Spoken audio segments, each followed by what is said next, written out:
All right, so we're continuing our summer series on Aztecs men's basketball, and it was BJ Davis a year ago that had a breakout campaign on the Mesa, back for his third year, the standout junior guard.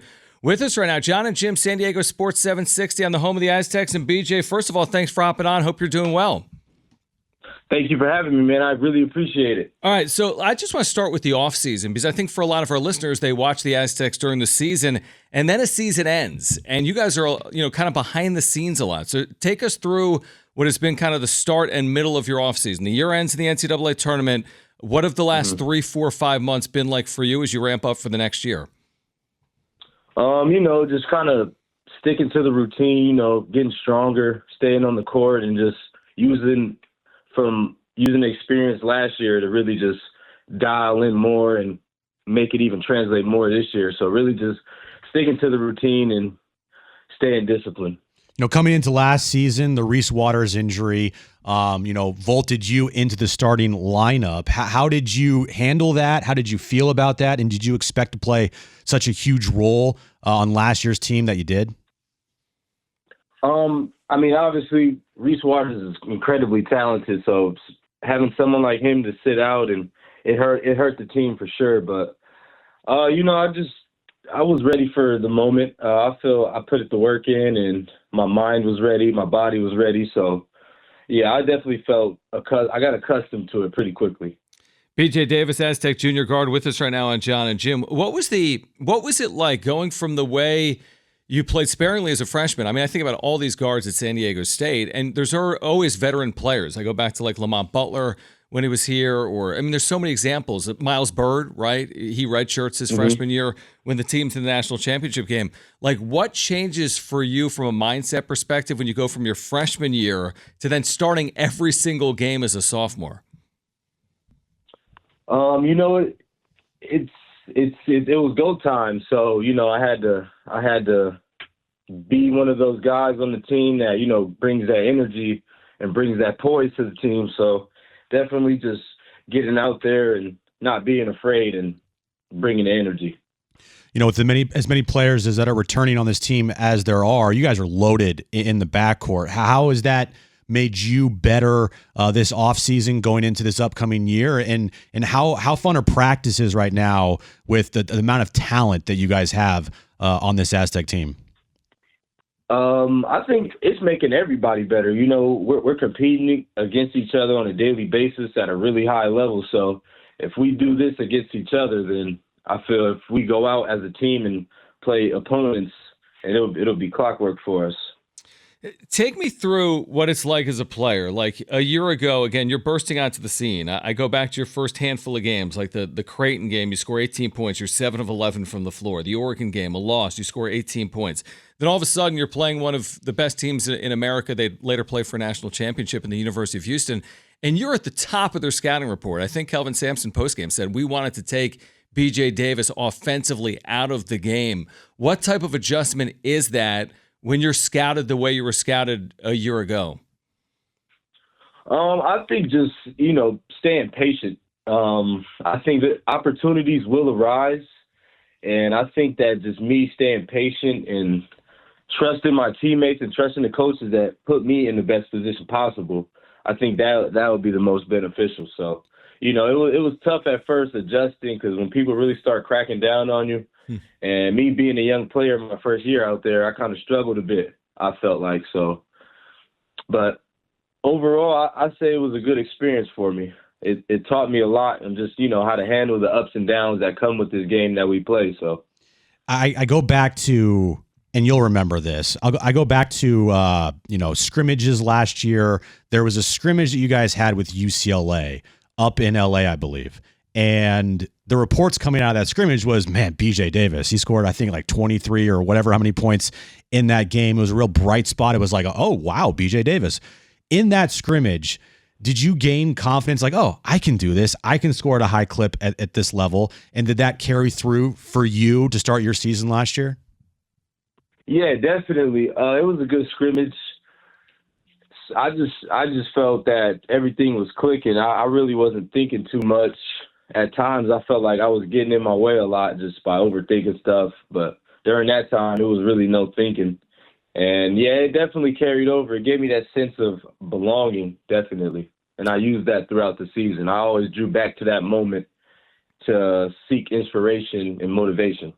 Terrific young guard BJ Davis now entering his junior season at San Diego State with us right now on John and Jim. I feel like this is easier said than done, and this applies to all sports. We talk about this sometimes in baseball. It's like, don't let your offense necessarily come to the defensive side of the game. Like a catcher could go 0 for 3 at the plate, but still has to call a really good game with his pitcher. How do you make sure your defense, you're known as a terrific on-ball defender, one of the best defenders in the Mountain West. How do you make sure your defense is always at the level that you're capable of playing it at, regardless of what's going on offensively? Mm-hmm. I think you just got to stay, you got to remember your why. I think people get caught up in, the points of the game, but that's just one element to the game. So if you can defend as well, that's just as important as putting the ball in the basket. That's just the way I see it. For you, coming off the bench and starting, what's the biggest difference in those two things for you? I honestly think it's the same. I think once you're in the game, you're in the game, and it doesn't matter whether you come off the bench or whether you start the game, just bringing that intensity and that poise to pull out the victory. So whether coming off the bench or starting, just always having the right mindset and knowing that this opportunity doesn't last forever. So appreciating every second. No doubt about it. BJ Davis, San Diego State guard, with us right now on John and Jim. So on one hand, obviously, no team wants to go out with a loss, but obviously, if you don't go out with a loss, you've won a national championship. So on one hand, you lose in the opening round of the NCAA tournament to North Carolina in that fashion. On the other hand, now that we're into the offseason, heading for the next season, has that been motivational at all, the disappointment of that night, and has that kind of propelled you and your teammates into this offseason and into the upcoming year? Definitely. I mean, nobody wants to go out like that. And I think just the feeling that we felt in that moment is definitely something that we draw upon almost on a daily basis, or at least I draw upon on a daily basis. And just when I don't feel like, some days you be tired and don't really feel like giving, it's another reason to give. Just thinking back on that time and how that felt and just being put in that position, it didn't really feel too nice. So using that as motivation and fuel to really just attack each day. What are some things that you have, tried to improve on this offseason that you really want to take to the court this year for this Aztec team?